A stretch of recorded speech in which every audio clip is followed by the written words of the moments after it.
we are physiotherapy. We like to get you back on your feet. So come on over and then you'll see the types of specialists you will meet. Oh yeah.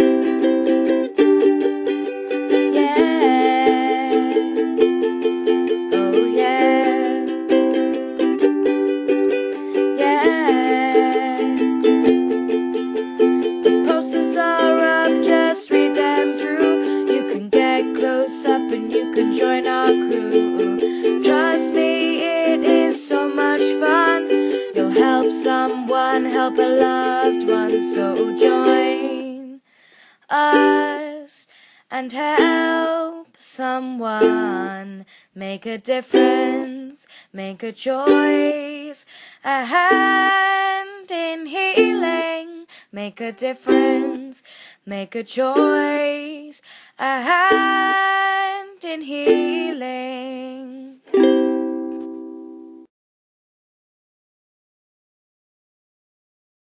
So, start at the beginning. What were the dreams as a child? Did you always want to become physiotherapists? For me, I think probably from the point I started thinking about a career, I was thinking about something, either teaching, something like that, that was working with people, or some form of career that was working with people. I wanted to do something that was largely practical, and when I started looking into it, physio seemed a good choice for me. I'd had physio myself as a child because I used to have a curved spine, so I'd had experience with them, and it seemed to be like the sort of thing I'd like to do. For me, I probably didn't really know until I'd already started doing my A-levels and was looking what course I wanted to do at university, and that's probably when I started thinking about physiotherapy and went into that level. So it wasn't something I'd always dreamed of doing going from school.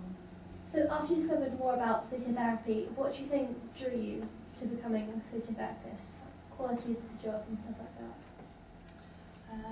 So the qualities of the job are you have to have quite a good knowledge of your human anatomy and biology, and be quite interested in working with people and helping people. So a lot of our jobs based around that interaction. So you have to be quite confident and happy to do a physical job and work quite hard with people all day. There's a lot of problem solving. I think when we are with patients, we're looking to work out what's wrong with them, and then what we can do to improve it or solve it. So I think it keeps you thinking, doesn't it? But it's not a sort of desk job. So after you decided you want to become a physiotherapist, what A-levels, GCSEs, qualifications do you need to actually become a physiotherapist? Well, I trained a little while ago, so things do change. I've got biology, chemistry and English. Biology is pretty much guaranteed. I'm not sure whether anybody is able to get on the course. There was one girl on my course without biology A-level and she found it a struggle. But I think you're looking for 3 good A-levels and a range of GCSEs. It's very competitive. It's one of the most competitive courses to get on. I think there's about 200 applicants for each place. So it is very competitive to get onto the course. So can you describe your typical day for us, what you do each day in terms of work and helping people? So we come up onto the ward each morning. We start normally about 8:15, and we have a look, we see what new patients have come in, whether anything's happened overnight, and then we start pretty much straight away seeing patients. So we see lots of different patients depending on the speciality of the physio, but we work with patients all the way up until lunchtime when they get their lunch, and then we have to write up all the interventions that we've done, so do our notes, and then we basically do the same thing again in the afternoon. So we spend most of our time with the patients and then writing notes at the end of the day. We're both neurophysios, so we treat people like patients who've had strokes, Parkinson's, MS, those sorts of things. We also take a small number of outpatients. So for us, we'll have the odd outpatient who comes into the department downstairs. Today being a Saturday, it's a very clinical day. We don't have any meetings or things like that. There are other things that are put into the diary. For example, every week there's a meeting where we discuss all the patients, so we make discharge plans. So there are various other things that are on weekdays, but the weekends tend to be just completely clinically based. What do you enjoy most and least about your job? Do you have any great achievements that you've done as a patient? For me, the most satisfying thing is when you get patients moving again, back on their feet, getting people walking is quite a kick. I think, for me, it is the satisfaction of achieving things that people thought they perhaps couldn't. Because of the type of patients we see, we spend a lot of time with our patients. So some other types of physios, so for example, physios who deal with sports injuries might have short contacts with the patient. So it might be they spend 20 minutes with them. They might see them for a short period of time. It could be once, it could be a modest number of times. Our patients will often see for a significant time, an hour in a day, and we can see. We saw a gentleman this morning who's been in here for 6 months now. So some of them are with us for a long time. And also they can be quite dependent, which means that we'll need 2, 3, sometimes even 4 physios to get people standing up and things like that. So it's very satisfying when you can get them standing up on their own with just with help. It's frustrating when we can't. That's probably one of the downs when you've got people that you aren't able to help. I don't know what you feel. Oh yeah, definitely. The working with the people and for them to achieve their goal, whatever that might have been, is satisfying. So for people who don't really know a lot about physiotherapy, how many different types of physiotherapists are there actually out there? Can you name some of them? There's lots of different physios. The vast majority of physios work with people, but some work with animals. Dogs and horses are the prime groups that animal physios work with, because they are the kind of people who have owners. Well, they're the kind of animals that will have owners that will pay for physio. So we're in neurology. Lots of people know about sports physios, so musculoskeletal physios who will deal with either sports type injuries or backache, back pain, neck pain, those sorts of things, whiplash, you name it. There are physios who work with respiratory patients, so there are physios that work in the intensive care unit, on surgical wards. There are children's physios, people who specialise in elderly care, you name it. Women's health, hydrotherapy. Pulmonary rehab, cardiac rehab, so they do classes to challenge people, so they largely do outpatient classes for people who've had heart surgery, heart attacks, things like that. So there's an awful lot of specialties. We have people who deal with balance. There are lots of niches, and there are physios that work in some of the outpatient clinics instead of the consultants, particularly in the orthopaedic side of things. So there are some specialist physios, and we have a consultant respiratory physio as well. What sort of equipment do you use to help your patients get back on their feet? We use a lot of stuff. There's stuff in the gym that you're welcome to look at and film. So the bed that we're sitting on, our beds are all called plinths. They're firm.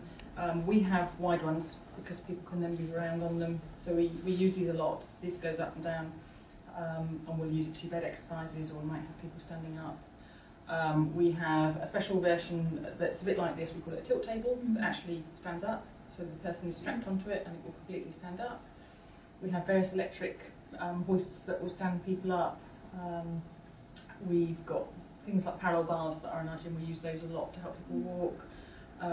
We have bits of equipment that people can stand up on, and then we can swivel it around so they haven't got to step. Or even just more simply their walking aids, so related frames, walkers, or walking sticks, bits of equipment to get them back on their feet even if they haven't got much balance. There are different, we have things like electrical stimulators that you can stimulate muscles. The outpatient physios will use things like ultrasound for pain relief. There's lots of, they use things like shortwave. We've got some physios that actually use ultraviolet for people with skin disorders. So it's another type of physio. They do dermatology. So we have got lots of kit, basically. So you both must have an inspiration as a child and both now. Who inspires you and why? Got back walking again, any of those people? I think there's always inspirational things. The chap that we saw just before lunch, that's been here for 6 months, didn't moan. We pushed him really hard. He was, the whole way through, the sweat was pouring off his brow, and he's quite an elderly gentleman. And so people like that are quite inspiring because, you kind of think that if they've got all this going on and they're still kind of trying, then we meet a lot of people that have just their lives turned upside down overnight. They come in, they've had a stroke, and they're now all of a sudden bedbound when they're really active young people, and it's such a shock for them. And seeing them and their families be able to deal with that and get on and decide that they're gonna, make something, make the best out of this situation, that's always very inspiring. So physiotherapy is all about perseverance. So can you give us a few quotes about physiotherapy? No pain, no gain is our favourite, isn't it? And the patients are. You're absolutely right. It's all about perseverance, and I think our patients get as much out as they put in, and so the more they do, the more we're able to help them. Most of what we do isn't actually treating people; it's helping them to help themselves. I think. Yeah. That's a wisdom for you. Nothing really. Sometimes you've got to be cruel to be kind. Yeah, that is true. So finally, can you describe your job in one word? Why? Rewarding. Fulfilling. Tiring. It's quite physical. It's different every day. Awesome. So thank you so much for talking to us. It's been amazing to hear about what you do. So thanks for letting us. No problem. Good. Done. You're really snugging it, but you'll get the gist. Yeah. So basically, if I'll do this one. You bring it in, you put your feet on the steps.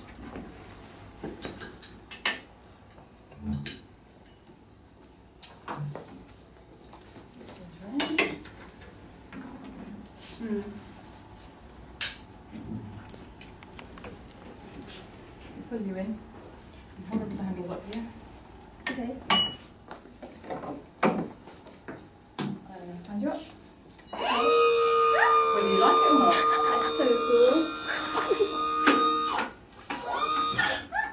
That is so cool. So we've got patients that can't stand up. This is one thing that we can use to Yeah. help them stand up. And then I can put you in. But I could move you from, I could sit you on the bed, and then I can move you. It really does work. Yeah. Oh, we have orthopedic here. But things like this cost thousands of pounds. Yeah. The stuff that we have isn't cheap. But it does mean that we can get people up. And historically, I trained a while ago, and but historically, we used to do a lot more.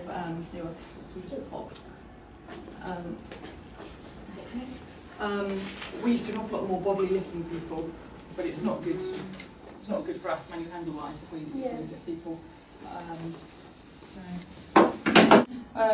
But yeah, we'll stand people up and we'll move them. We're very physical with our patients. We'll be touching them, giving them support. We do what we call facilitating movement because we know how people move. We've got a really in-depth understanding of how people move, so we use that knowledge to then help them move in the correct way. So, for example, we've got a really in-depth knowledge of how people walk, so we can put the components back if they've got missing gait components. We'll work on what's missing.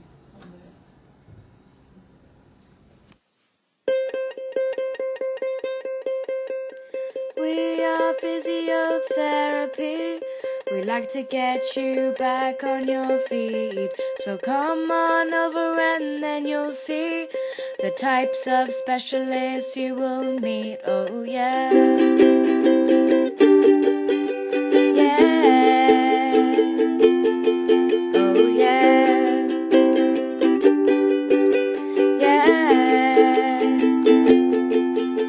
The posters are up, just read them through. You can get close up and you can join our crew. Trust me, it is so much fun. You'll help someone, help a loved one. So join us and help someone. Make a difference, make a choice. A hand in healing. Make a difference, make a choice. A hand in healing.